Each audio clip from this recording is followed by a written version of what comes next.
I'm KIRO 7 Pinpoint meteorologist Nick Allard. It is 43 degrees and sunny in downtown Seattle. I'm Ursula Royteen. From Kent to Capitol Hill, this is KIRO Radio 97.3 FM.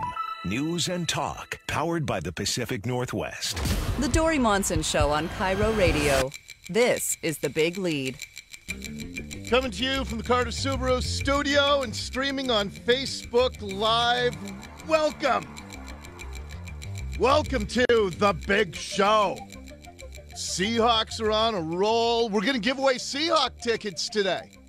We'll tell you about that coming up in a little bit. But Monday, Tuesday, Wednesday, we're giving away Seahawk tickets here on The Big Show. So keep listening for your chance to win. Huge win yesterday for the Seahawks. And Pete Carroll had his first post-game press conference or interview this morning with Brock and Salk. So Brock Heward will join us with the Monday Monson quarterback coming up at 12:30 this afternoon. And we have an awful lot of other news to talk about as our region continues to descend into madness. Let's get right into the big lead. The Big Lead. Top story. And a story that has gotten pretty much ignored by the mainstream media over this weekend, but it is by far the most shocking local story of the weekend. On Saturday afternoon, Antifa had a protest in downtown Seattle. A mob of about 150 people were down blocking sidewalks, and the group that was behind it is a Seattle socialist group that is also hosting an upcoming Open Borders rally. They want all illegals to be able to come into this country unimpeded. And so that was the big message. And so Antifa was down there, and we've seen what's happened in Portland, where things have gotten unbelievably violent and dangerous. In Portland, Antifa has taken over the streets because Portland police and mayor have shown incredible weakness in protecting the city, protecting the citizens. And you may recall the audio that we had a few weeks ago where people were just trying to drive someplace, including an elderly man. He wanted to turn right on a street, a legal turn, and Antifa was blocking the street. They said that they were going to tell everybody where they could and could not drive because they had taken over the streets. And this guy was scared to death. He keeps driving at 2 miles an hour. One of the Antifa guys got in front of his car, and the guy just kept slowly driving. The Antifa guy was, about to get run over, so he jumped out of the way. But then they chased the guy a block down and started smashing his car with their batons and other weapons. They were threatening this man's life. Antifa has taken over the streets of Portland. And we are dangerously close to them attempting to do the same thing here in Seattle. And what I saw from Seattle police this weekend, and I will tell you, we talked off air with Seattle police, and they said, look, we don't want to give them more attention than they deserve. But they said that they were happy with how they handled it.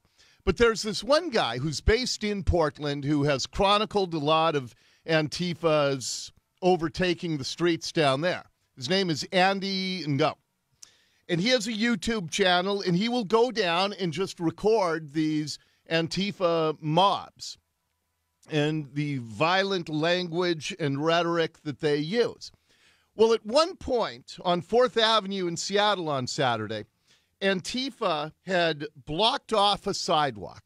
They had about 6 of them standing abreast, and they wouldn't let anybody walk down the sidewalk on this one block. And this Andy guy, who is a private citizen journalist, he wanted to walk down the block. And he's got his phone out, and he's recording the Antifa people, most of whom have masks over their faces. And the Seattle police, there was a fence alongside the sidewalk, and Seattle police were lined up right outside of the fence.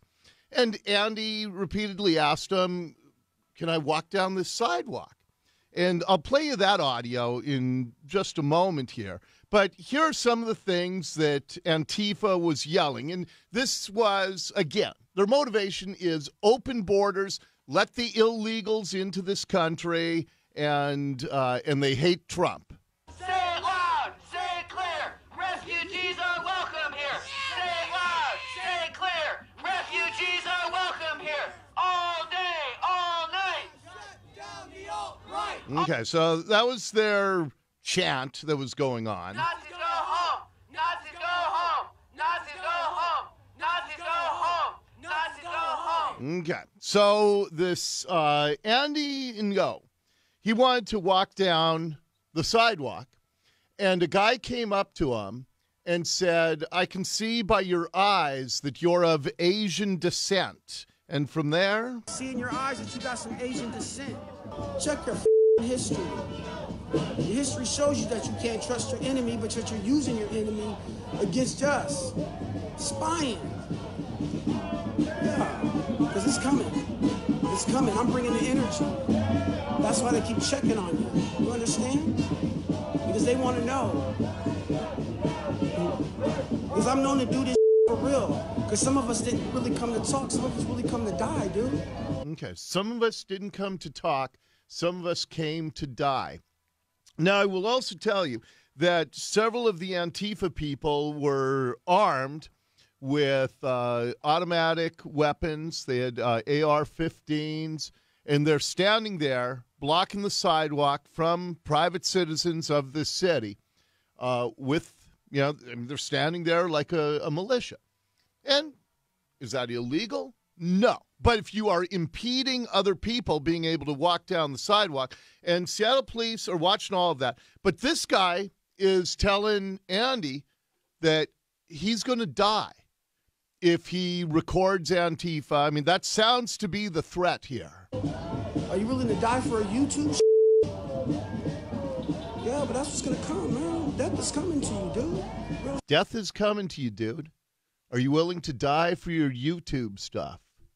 Because that's what's going to happen. He's going to die. Death is coming to you because a private citizen is recording what Antifa is doing on the streets of downtown Seattle. To feel that energy? That's why your heart's pounding. I'm here to let you know. Judgment's here. And you spying and doing this is going to get you end up hurt. Going to get you hurt, he says. So, and this is what I found remarkable. And Seattle police, again, we talked to them this morning, and they are defending how they handled this. They said that they didn't want to incite, they didn't want to escalate. But all of the violence, and at one point, a woman, after Andy did get inside their barricaded sidewalk, a woman came right up to him with a bullhorn and is screaming right in Andy's ear. And he said that he felt physical pain from her screaming over her bullhorn into his ear. And he was, in great danger, it looked like. All of the violence, all of the, words that you're hearing that were, so hateful were coming from the Antifa people. And so here's what Seattle police officer told Andy as he was recording Antifa taking over the sidewalks downtown. At some point you're inciting conflict, and then we're going to take some action to remove you from the area. Do you understand that? Okay. Told Andy that he's inciting conflict, and they're asking him to remove himself from the area. Now, again, every member of Antifa has a phone. They're all holding up their phones, recording. One of the cops at one point said to the Antifa guys, "Why can't he walk down the sidewalk?" And they said, "Because it's ours." But now another cop is telling Andy that he's the one inciting violence. At some point you're inciting conflict, and then we're going to take some action to remove you from the area. Do you understand that? How am I inciting conflict? Because we're ending up in confrontation here. And this can become a public safety issue. Okay. Where it's difficult for us to manage with people potentially getting hurt. Okay. Okay. Now, if you want to protest, you have the absolute right to exercise your. I'm not protesting. Okay. I don't understand that. So if Andy's screaming and protesting, then he'd have a right to do it. but if he is just down there recording and chronicling what they're saying, then they want to remove him. And then the cop said something, and maybe the cop didn't intend it like this, but man, did this come out wrong. You have a right to be where you want to be to a certain extent as well. Okay? Uh-huh. Right there. You have the right to be where you want to be to a certain extent. I didn't realize that we only had the right to be in public areas to a certain extent. And again, what the cop's saying is your presence is inciting the mob and we could see violence. But Andy wasn't being violent. He was being a citizen journalist. And he's protected by the First Amendment. And as I said, I didn't see any local TV stations. I checked all the websites. I didn't see any local TV stations cover what happened on Saturday afternoon. And so the only person covering this and providing the information about this is this citizen journalist. And when the cops say you got to be removed because you're inciting by virtue of your presence. Now, again, Seattle police defended this to us. They said, look, we don't want to come on and comment because we don't want to give Antifa any more attention. But I want to make sure that we know that when the cops are telling the person who's just chronicling what the mob is doing, and by the way, Antifa has a right to be down there protesting. They can hate Trump all they want, and they can call for illegals to come into the country all they want. I'm not saying they should not be allowed, but they can't block sidewalks. And they can't tell citizens that they, Antifa, have taken control of the streets, because that's what's happened in Portland, and that's what happened Saturday in Seattle. And the cops were essentially protecting Antifa and telling an individual First Amendment protected citizen journalist that he was inciting and that he has the freedom to be anywhere to a certain extent. You have a right to be where you want to be to a certain extent as well. Okay? Uh-huh. But if we're inciting a potential conflict. Okay, just let me know when you think that I'm doing that and how I can de-escalate. Okay. So you can hear Andy. He knows how to be cool throughout all these situations, but he was treated like garbage. Here's where they would not let him walk down the sidewalk. What do you do, man? What are you doing? Walking through here? I don't think we want to let you walk through. That's okay. I'm not going to touch it. No, Nazis out! Nazis out! Nazi fascists out! No! Out! So you heard him say that he just wanted to walk down the sidewalk, and they said, we won't let you. Now we're getting to scary times here, where the Antifa crowd, the Antifa mob is, they're emboldened. And Seattle police say, look, if we had swept in and if we had, when they were blocking the sidewalk, Seattle police certainly would have had cause to arrest them. But they say, look, then things would have just blown up. And we would have had, some possibly dangerous violence. But when you allow a mob to think they own the streets, then it becomes a problem that's just going to escalate. And on a Saturday in December, when a lot of people are downtown, some people still like to go downtown and do Christmas shopping. Downtown, why somebody would want to go to downtown Seattle, the way the criminals, the drug addicts, Antifa have taken over the streets, it is beyond me. I cannot understand how we have allowed things to descend to the depth that it's at right now. But it is, once again, a lack of leadership. Our city council, our mayor, in this case, I think police could have been a lot tougher. The police disagree with me.